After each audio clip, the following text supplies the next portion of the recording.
Good evening, I hope everyone's well today. Thank you for watching.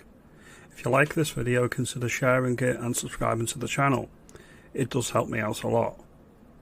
The farmers have been out protesting again this week. Earlier this week we had a protest down in Milton Keynes, I believe, when Keir Starmer was due on a housing development visit locally. Now, unsurprisingly, Keir Starmer done what he always does, which is done a bunk. He actually fled straight away and didn't bother to engage with the protesters directly. Continue what you're doing, farmers and people that support the farmers. Your voice matters, your opinion matters, what you're doing matters, and you need to keep up the pressure regardless of the lack of political response. That is my view on the matter, and that is my opinion. Keir Starmer said something rather striking when he was on the visit, and he was asked about why we've got to tax the farmers into bankruptcy and give their firms and their companies and their holdings over to large multinational conglomerates owned by Bill Gates and BlackRock. And this is what he said. This is the statement that he actually put out. Do you want to fund the NHS, or do you want a tax break for the farmers?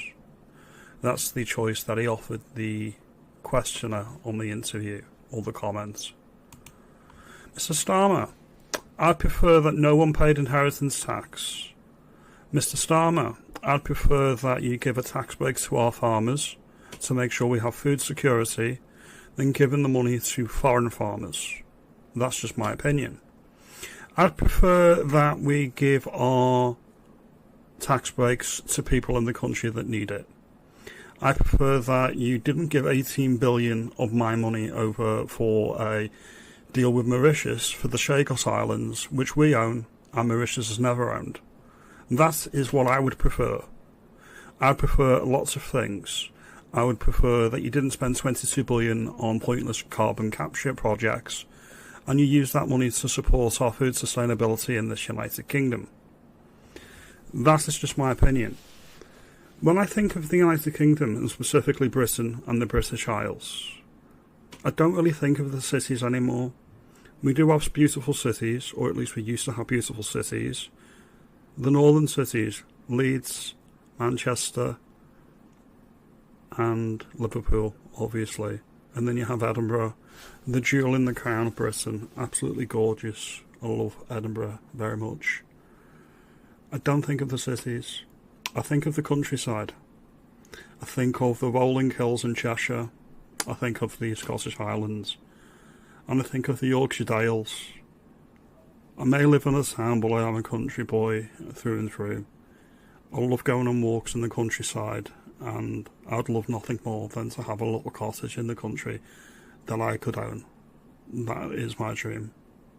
I'm very much of England and of Britain. I'm very much a old world person, and I like simple things. That's why I have such an affinity when I watch the Lord of the Rings to the Shire. I just think it's the best thing ever, and I think a lot of people in Britain feel the same, especially the farmers and the people that work the land.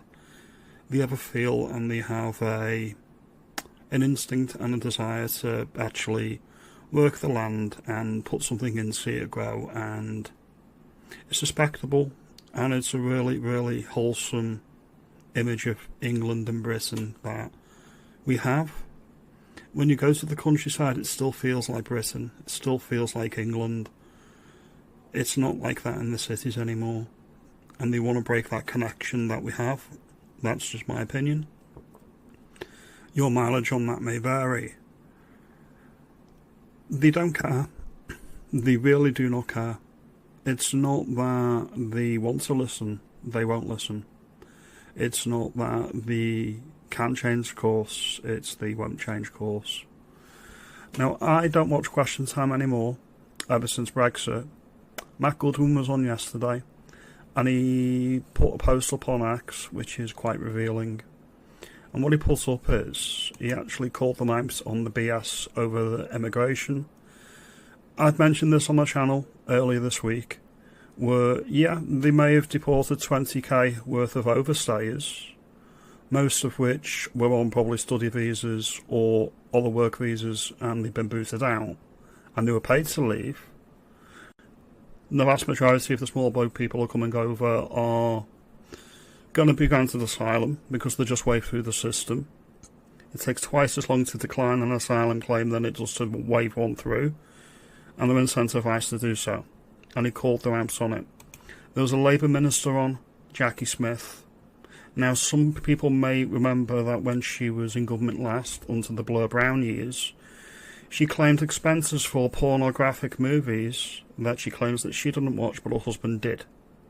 I don't think she paid the money back. She may have done, but either way, that's the calibre of politician that is in the Labour Party. He actually called her out and said, "Why are you lying to the British people? Why are you not being straight? Why are you not being honest with the British people about your intentions?" And this was while the credits were rolling at the end. She turned around and said, "Oh, do shut up. Oh, do shut up." So this adds to my point. They do not care. They have a policy platform that wasn't in the manifesto, and they are sticking to it. This is not about a tiny, tiny, tiny, tiny tax grab off the farmers. This is about breaking the connection that the British people have with their homeland and their country. That is what this is about. Keir Starmer is not a politician. He is a bureaucrat.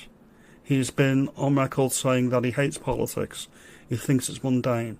He doesn't like Westminster. He likes Davos.